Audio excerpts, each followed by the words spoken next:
या ब्रह्मलोक, और सूक्ष्म लोक जो है ये वक्त बाय वक्त क्रिएट किया जाता है, जैसे ब्रह्मपुरी, विष्णुपुरी, शंकरपुरी, ये आगे देखेंगे कैसे हैं। अभी हम देखते हैं कि परमात्मा का नाम ही क्यों शिव है। शिव कहा जाता है कि सबसे पहले जो भारत में पूजा हुई थी वो विक्रमादित्य नाम के राजा थे। उन्होंने सोमनाथ में सोमनाथेश्वर नाम का मंदिर बनाया था और वहां पे उन्होंने शिवलिंग की पूजा की थी। अब सबसे पहले जो भारत में भक्ति हुई वो थी शिवलिंग की भक्ति। अभी उन्होंने मंदिर बनाया तो उनको देख और उन्होंने भी शिवलिंग की पूजा की, तो उसे कहा जाता था अव्यभिचारी भक्ति, क्योंकि वहां पे सिर्फ एक शिव जी की ही भक्ति चलती थी। फिर रामेश्वरम में राम खुद जिसे हम भगवान कहते हैं, उन्होंने भी शिव जी की भक्ति की। उसके बाद अमरनाथ में भी शिव जी की ही भक्ति होती है, पशुपतिनाथ में भी शिवलिंग की ही पूजा होती है। कृष्ण भी शिव जी को ही मानते थे। उसके बाद इस्लाम धर्म में भी अल्लाह को मानते हैं, माना वो जो पॉजिटिव एनर्जी है यूनिवर्स में, जो कहते हैं अल्लाह नूर है, उन्हें मानते हैं, माना एक लाइट है। जैसे हम खुद को सोल, आत्मा कहते हैं, तो सोल क्या हुई, सोर्स ऑफ यूनिक लाइट। अभी लाइट क्या है, एक फॉर्म ऑफ एनर्जी है, और हम एनर्जी के लिए कहते हैं कि energy can neither be created nor be destroyed. ना एनर्जी तो कहीं बनने वाली भी नहीं है, ना उसे डिस्ट्रॉय किया जा सकता है। तो एनर्जी जो होती है वो सिर्फ एक फॉर्म से दूसरे फॉर्म में कन्वर्ट होती रहती है। तो अगर ये फॉर्म कन्वर्ट होने वाला है, मतलब क्या होता है कि हमें अलग अलग जन्म मिलने वाले हैं।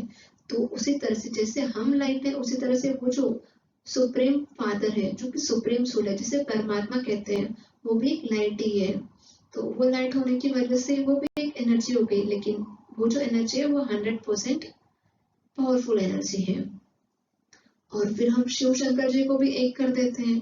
तो उनका कहना है कि शिव और शंकर, इसमें आप खुद देख सकते हो कि शंकर जी के तो शरीर है, लेकिन शिव जी को तो कोई शरीर ही नहीं है। शंकर जी का काम है विनाश करना, लेकिन शिव जी का काम क्या है, स्वर्ग की स्थापना कर हमें मुक्ति और जीवन मुक्ति में ले जाना। तो शंकर जी हो गए आकारी देवता और शिव जी है निराकारी देवता, क्योंकि उन्हें खुद का शरीर तो है ही नहीं। शंकर जी हमेशा किसी का ध्यान करते हैं, तो किसका ध्यान कर रहे हैं, तो वो ध्यान करते हैं शिव जी का। और हमने ये भी देखा है कि सभी जो, जैसे हिंदू धर्म में 33 कोटि देवी देवता मानते हैं, तो सभी जो देवी देवता है एक दूसरे का ध्यान करते हुए हमें दिखते हैं। जैसे ब्रह्मा जी भी ध्यान में रहते हैं, सरस्वती माता भी ध्यान में रहती है, लक्ष्मी माता भी ध्यान में रहती है, पार्वती जी भी शिव जी का ध्यान करती है, शंकर जी भी ध्यान करते हैं। तो सब लोग जो है वो जो निराकार है, जो पॉजिटिव एनर्जी यूनिवर्स में, उनका ध्यान करते हैं। और फिर गौतम बुद्ध, महावीर, इन्होंने भी ज्ञान की प्राप्ति हुई, क्योंकि वो शांत हुए, उन्होंने खुद को शांत किया, मेडिटेशन किया, आत्मा के अपने स्वधर्म को जाना। तो ये सब उन्हें पावर्स कहाँ से मिले, क्योंकि वो उस सुप्रीम पावर के साथ टच हुए, सुप्रीम पावर के साथ उनकी एनर्जी, उनकी जो फ्रीक्वेंसी थी संकल्पों की, वो मैच हुई, और वो मैच होने की वजह से उन्हें वो ज्ञान प्राप्त हुआ। लेकिन ये सब चीजें इतनी सूक्ष्म वे में चलती है कि किसी को दिखती नहीं है, और और कहा जाता है ना, जो चीज दिखती नहीं वो बिकती नहीं है। तो बस यहाँ पे भी वही चीज हो गई है। भगवान कहते हैं कि मैं निराकार था, तो इसके लिए तुम लोगों ने मेरे ऊपर बहुत बहुत अलग अलग मुझे गालियां दी है। तुम लोगों ने मुझे निराकार तुम लोगों ने मुझे कह दिया कि मैं सर्वव्यापी हूँ, माना मैं हर जगह व्याप्त हूँ। तो जैसे मैंने पहले भी बोला था, जैसे चूहे, बिल्ली, जो सुअर होता है, क्या वहां पे परमात्मा निवास करेंगे, नहीं। तो हम लोगों से कुछ गलती हुई थी, हम लोग उससे माफी मांग लेते हैं, सॉरी परमात्मा उसके लिए। उसके साथ हमने और भी कुछ गलतियां की है, वो आगे चल के आपको पता चलेगा कौन सी वाली। तो फिर लास्ट में जो ब्रह्मा जी है वो भी बताते हैं, माना सब लोग जो भी क्राइस्ट है, उन्होंने भी बोला था कि गॉड इज लाइट, और मैं गॉड का बच्चा था। उन्होंने खुद कभी नहीं कहा कि मैं गॉड हूँ, उन्होंने कहा था कि मैं एक मैसेंजर हूँ, गॉड का मैसेज लेकर मैं आया हूँ। तो गॉड कौन है, गॉड माना GOD, generator off divinity, generator off divinity, माना वो डिविनिटी को क्रिएट करने वाला है। और जो गुरु नानक है, उन्होंने भी कहा था कि जप साहिब सुखमणि अकाल मूरत। अभी वो अकाल मूरत कौन रहेगा, जिसको खुद का शरीर नहीं होगा, तो वही है वो शिव परमात्मा।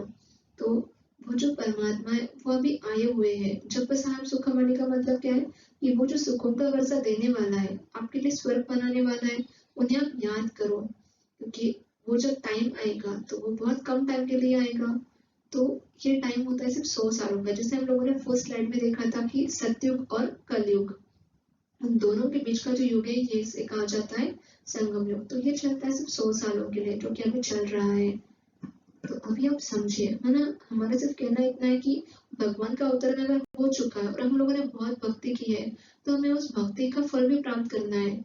अगर भक्ति का फल, माना हम लोगों ने 2500 साल भक्ति की, अभी आपको पता चलेगा आगे, और 2500 सालों की भक्ति के बाद वो खुद प्रसन्न होकर आपके सामने आए और आपको पता ही नहीं चला कि भगवान आपके सामने आए, तो जो भी आपको वरदान मांगना था, जो भी आपको भक्ति से खुश होकर भगवान को देना था, तो आप पहचान ही नहीं पाओगे, तो प्राप्त क्या करोगे?